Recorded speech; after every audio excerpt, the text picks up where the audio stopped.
పచ్చిరొట్టగాను, హే రూపంలో పశువుల మేతగాను, నార కోసం ఉపయోగించే ఒక అపరాల పంట జనుము.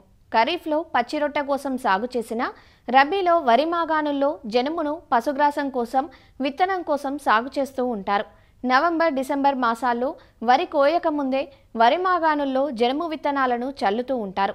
అలా విత్తిన పంట ప్రస్తుతం పెరుగుదల దశ నుంచి పూత, గింజ కట్టే వరకు పలు దశల్లో ఉంది.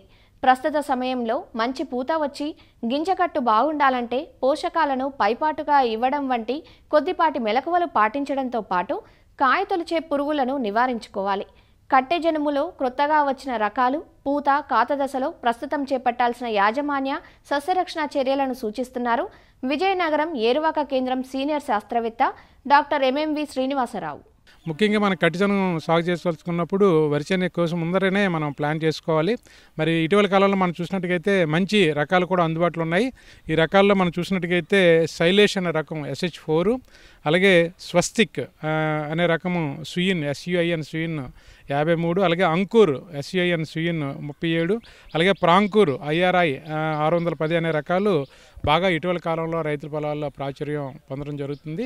ఈ రకాలతో మనం మంచిగా సరిగా యాజమాన్యం చేపట్టినట్టుగైతే 5 క్వింటాల వరకు మనం దిగుబడి సాధించడానికి అవకాశం ఉంటుంది. 50 నుంచి 65 రోజుల టైంలో ఈ పింజ పూత వచ్చే టైంలో కొద్దిగా అంటే పూతంతా పింజి కింద మారుతున్న టైంలో ఈ పింజుల్లో ఉన్న గింజలు బాగా తయారవడానికి, అలాగే పింజ సైజులు అలాగే గింజల సైజు పెరగడానికి మల్టీకే అనే మందును కూడా మనం 5 గ్రాముల నుంచి 10 గ్రాములు 1 లీటర్ నీటి కలుపుకొని పిచికారి చేసినట్టుగైతే మరి మంచి సైజు కాయలు అలాగే మంచి మరి విత్తనాలు కూడా నాణ్యంగా తయారయ్యి బరువుగా తయారయ్యి మంచి దిగుబడి రావడానికి అవకాశం ఉంటుంది. అలాగే ఈ ఏదైతే ఆకులు అలాగే ఈ కాయల మీద రంధ్రాలు పెట్టే మనం పురుగును చూసినట్టుగైతే దీన్ని మనం సన్హెంప్ ఏరీ క్యాటర్పిల్లర్ అంటాము.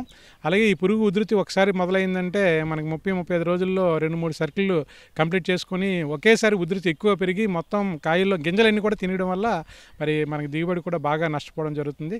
కట్టిజనము లద్దె పురుగు నివారణ చేయడానికి మరి ముఖ్యంగా ఆకుల మీద కన్నాలు కనిపించినా అలాగే పూత మీద గూడులా కనిపించినా మనం సస్యరక్షణ చర్యల్లో భాగంగా క్లోరాంట్రి నిల్పురులు అయితే 60 మిల్లీలీటర్ 1 ఎకరానికి, అలాగే ఇమామెక్టమ్ బెంజైట్ అయితే 80 నుంచి 100 గ్రాములు ఆ మందుని 1 ఎకరానికి మనం పిచికారి చేసినట్లయితే ఈ పురుగుని నివారణ చేసుకోవచ్చు. ఈ విధంగా మనం చెప్పిన విధంగా రైతులందరూ కూడా మంచి ఈ సులువైన యాజమాన్య పద్ధతులన్నీ కూడా పాటించి మంచి దిగుబడులు సాధిస్తారని తెలియజేస్తున్నాం.